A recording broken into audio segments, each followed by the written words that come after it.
Imaginez que je sois monté dans une machine à remonter le temps, que je l'ai réglée sur 2018 et que j'en profite pour vous dire qu'un humoriste permettrait à Vladimir Poutine d'organiser un défilé à Moscou en 2026.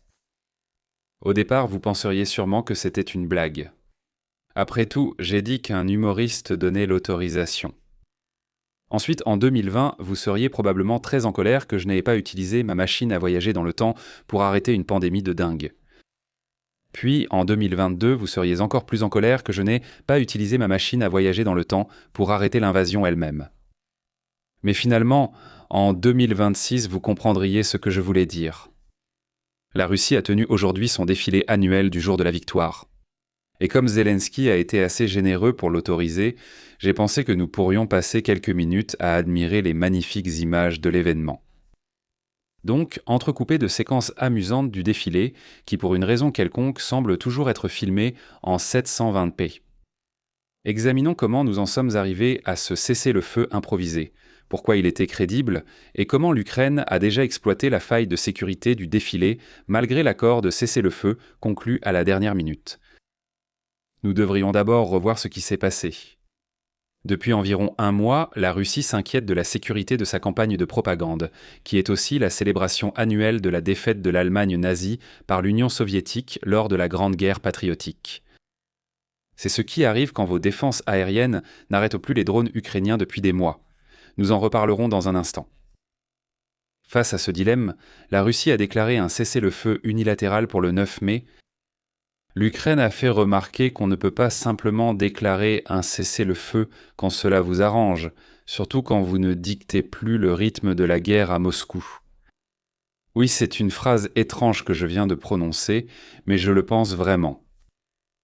Zelensky a donc annoncé qu'un cessez-le-feu pourrait commencer le 6 mai, et il reviendrait à la Russie de respecter les conditions jusqu'au 9 mai, si elle voulait organiser son défilé en paix. La Russie a immédiatement continué à tirer dès que la version ukrainienne du cessez-le-feu a commencé, et donc tous les regards se sont tournés vers la place rouge, attendant de voir ce qui pourrait exploser quelques jours plus tard. Au cours de la semaine, le Kremlin a semblé craindre qu'il se passe vraiment quelque chose. La question est alors devenue comment échapper à la situation. Comment résoudriez-vous ce problème ?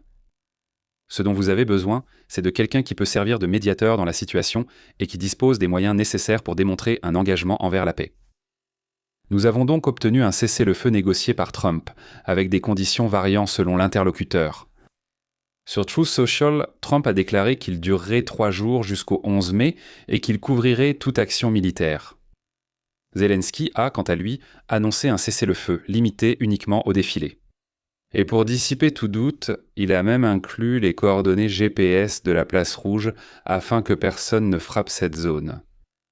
Encore une fois, voici les coordonnées qu'il ne faut absolument pas viser, et il le pense vraiment. Et même s'il le pense vraiment, toute personne souhaitant se conformer de manière malveillante à la demande savait exactement quoi viser juste à l'extérieur de la zone interdite. Notez aussi la provocation.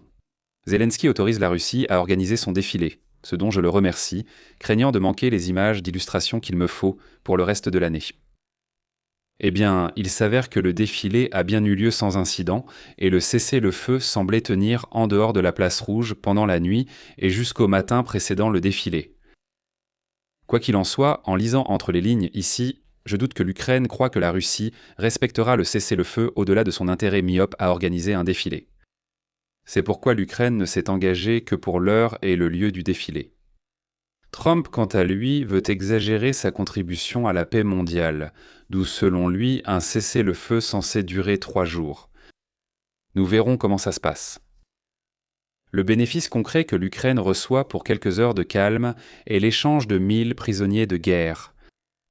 C'est quelque chose qui ne devrait pas être éclipsé par la futilité du reste de la situation, car ce sont de vraies personnes avec de vraies familles.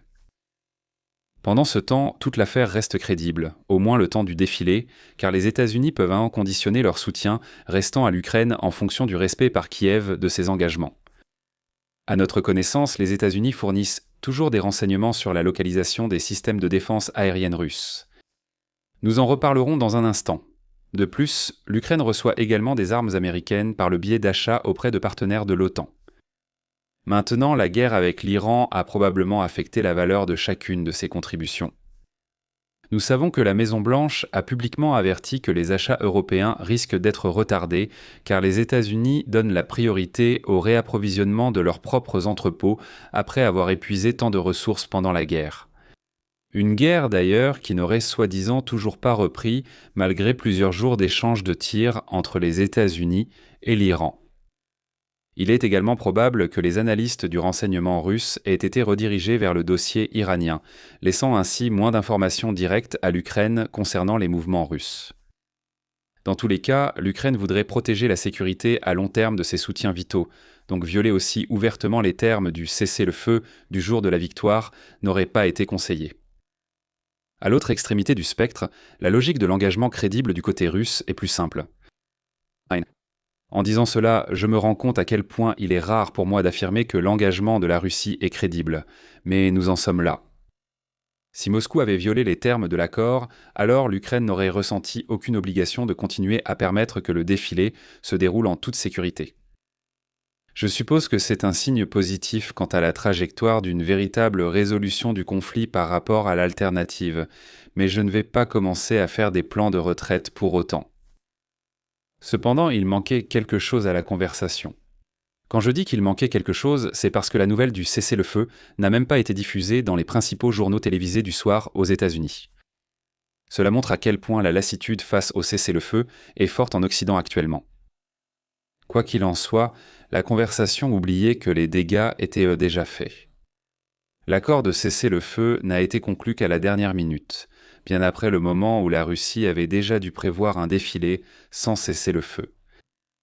Du côté de la propagande, le Kremlin a réduit l'ampleur du défilé de cette année et a retiré le matériel militaire terrestre, en partie pour des raisons de sécurité et en partie parce que le pays manque d'équipements de rechange.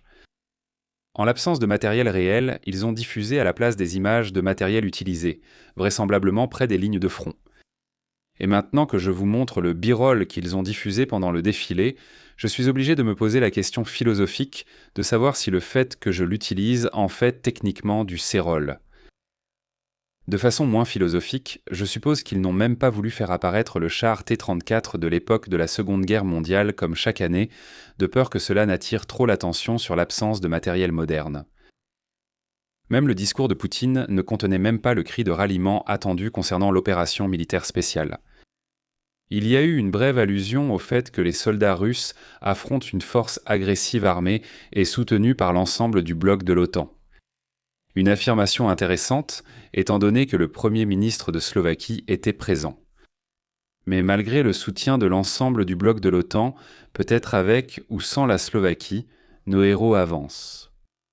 Bien sûr, cette dernière partie n'est pas tout à fait vraie. Les observateurs de la ligne de front montrent soit que la situation sur le terrain est statique, soit que l'Ukraine a réalisé quelques avancées au cours des derniers mois. À part cela, les dignitaires étrangers présents n'étaient pas vraiment le gratin de la contre-coalition occidentale, plus la Slovaquie, mais plutôt ceux qui s'ennuyaient un week-end de mai.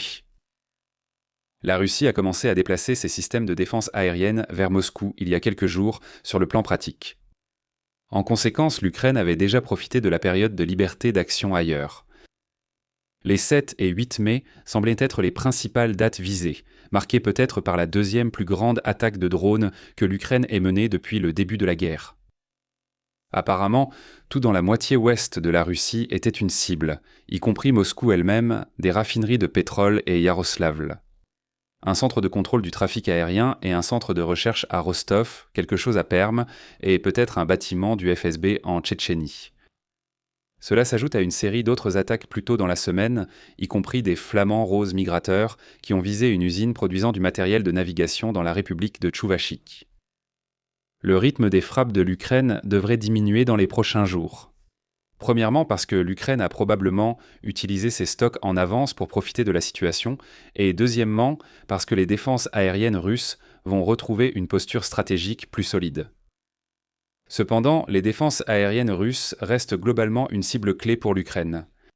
Si le Kremlin n'inverse pas la tendance, la guerre aérienne pourrait entraîner des pertes économiques encore plus lourdes pour la Russie. Quelles sont nos conclusions pour aujourd'hui ? C'était vraiment le cessez-le-feu le plus absurde.